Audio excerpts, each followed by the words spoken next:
I think that the West has lost control of the markets. I mean, it was down again today. All the technical guys are saying it was going to fall. And then what is it up now? Gold's up 1550. They can't hold it down any longer. And I think the banks are trapped. And I think these banks have a big problem. And it just seems as though the BRICS, the Chinese, Russians, Saudis, these countries realize that that's how you win the war. It's not by firing missiles, but it's by beating us at a game just like this. And when you realize the biggest banks in the world, especially in the West, are the ones behind the suppression of silver and gold, these countries before didn't have the ability, the sophistication, the wealth, or even the interest of doing this until now. And they do. And this is something that people need to. Within recent months, China's silver imports have surged. In December, imports reached about 390 tons. The highest in 3 years, and after a brief dip, they surged past 340 tons again in April.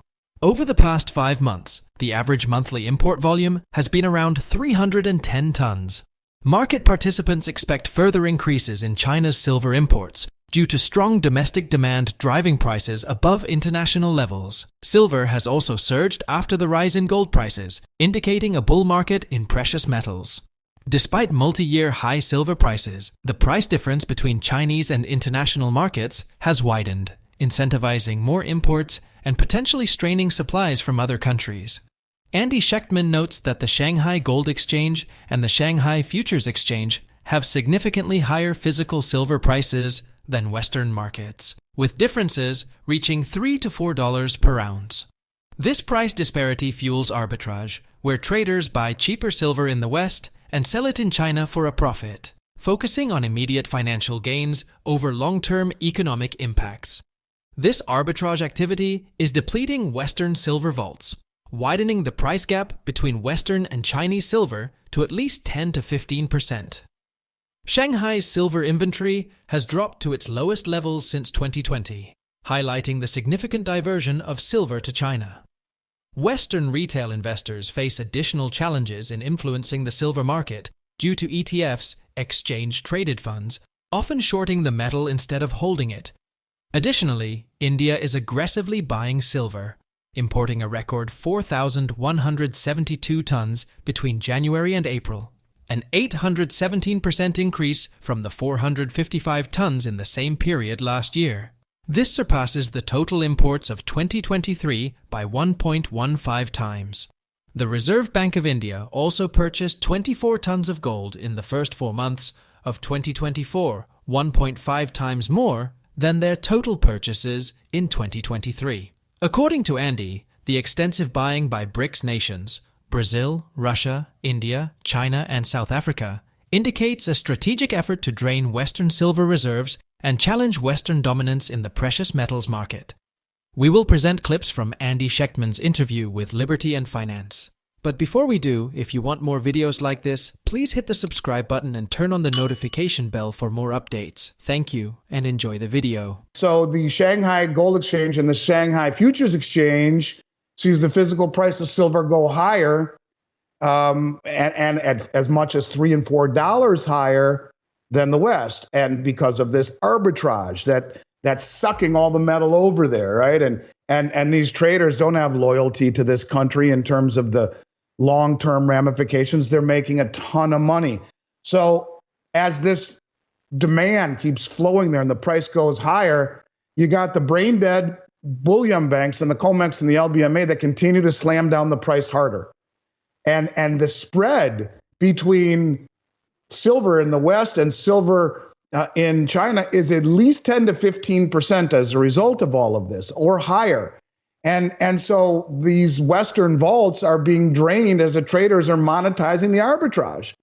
And so when you see silver in the vaults drop to their lowest since 2020 in Shanghai, that is a very ominous sign, because once those vaults are drained, we already know there's only roughly 300 million ounces of silver on the LBMA, if we believe what they're saying. So when we talk about the Shanghai vaults and their inventory in silver dropping to the lowest level since 2020, and a 10 to 15% arbitrage, if you will, for all the importers. In any case, when we see the vaults in Shanghai draining to their lowest level and really falling almost to the day that these bullion bankers showed up at the Shanghai Metals Exchange in March, and straight down since then because of the 300 million ounces, if we believe those numbers, at the LBMA, and roughly 60 million ounces in registered at the COMEX,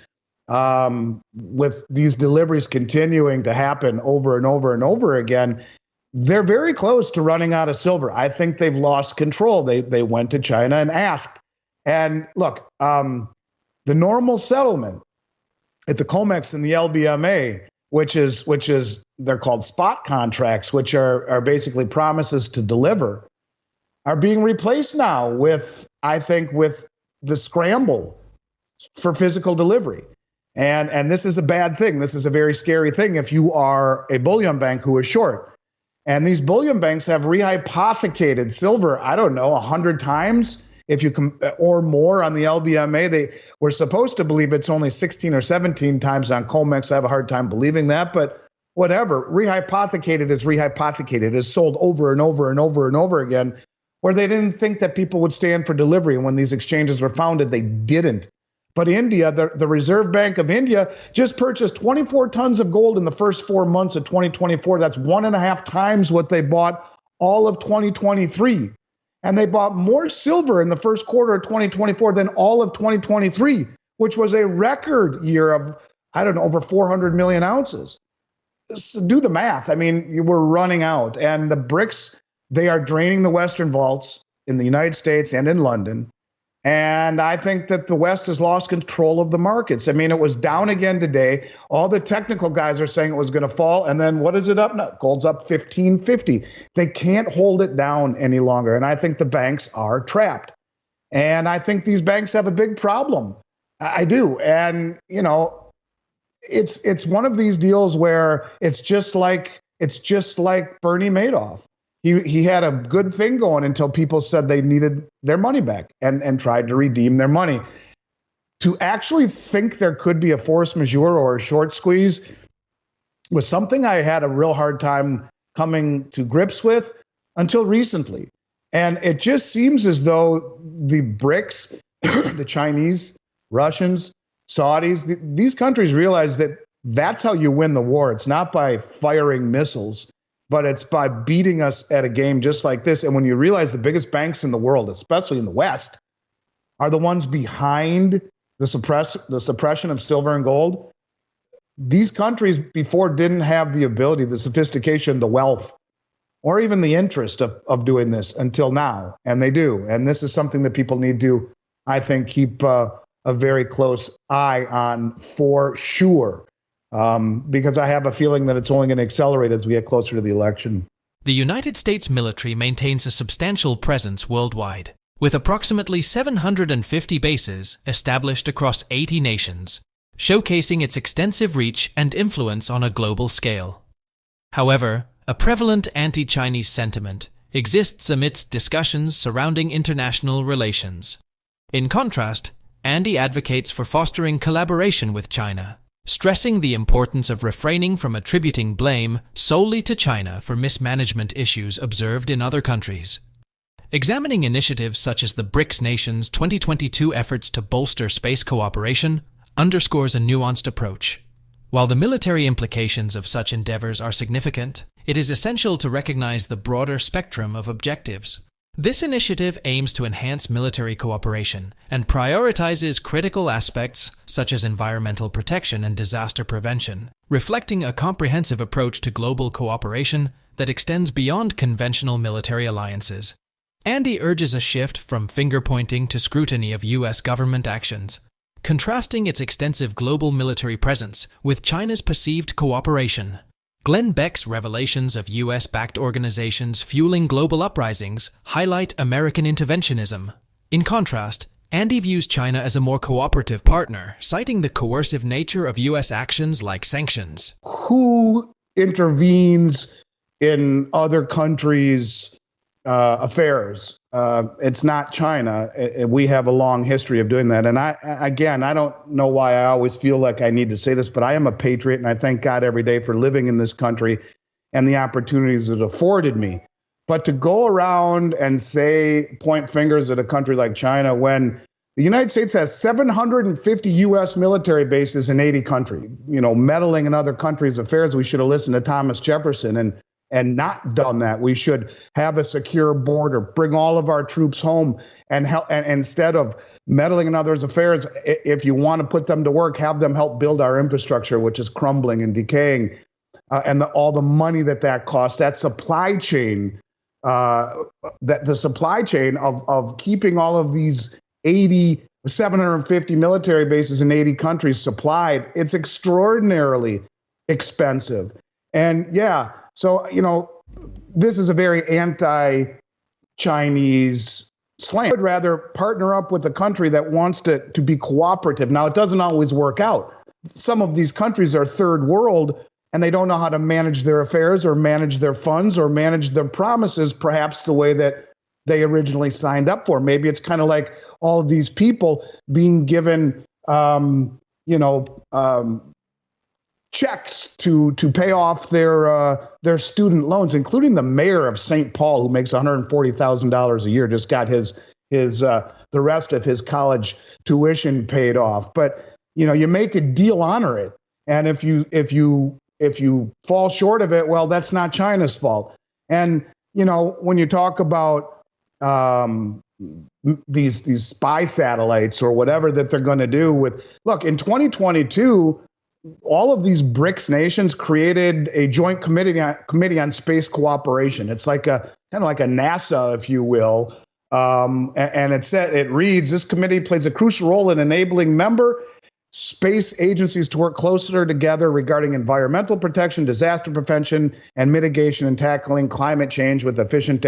That's what it is. Yeah, it's also military. Let's just call it what it is. But I think what I'm really getting at is that we're past the point of the U.S. being able to point fingers, and if anyone should have fingers pointed at them, it's the U.S. institutions, it's the government of the United States. And I hate to say it, but it's true.